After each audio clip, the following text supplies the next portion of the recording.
The next important topic regards a person who commits falsehood. I want to know what is the ruling regarding a person who commits falsehood of the tongue whilst fasting in Ramadan.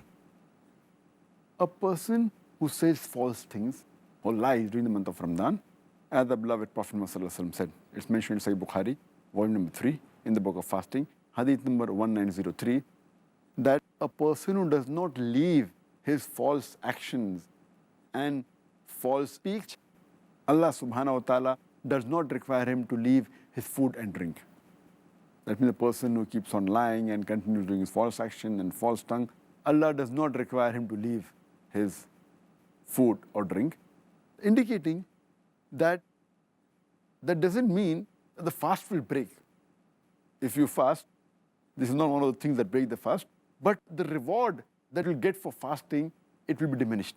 And if you do a sin, such as telling a lie, but natural, what reward you're going to get while fasting, it will be diminished, or maybe it will nullify. As the beloved Prophet ﷺ also said, it's mentioned in Hadith of Ibn Majah, volume number 3, book of fasting, Hadith number 1690, that there are many people who fast but do not get any reward. It is as though they're fasting only for hunger. That means if you do such acts of false deeds or false action, your reward is not there, as though you're just keeping yourself hungry or starving or dieting. The main purpose that you learn self-restraint is defeated.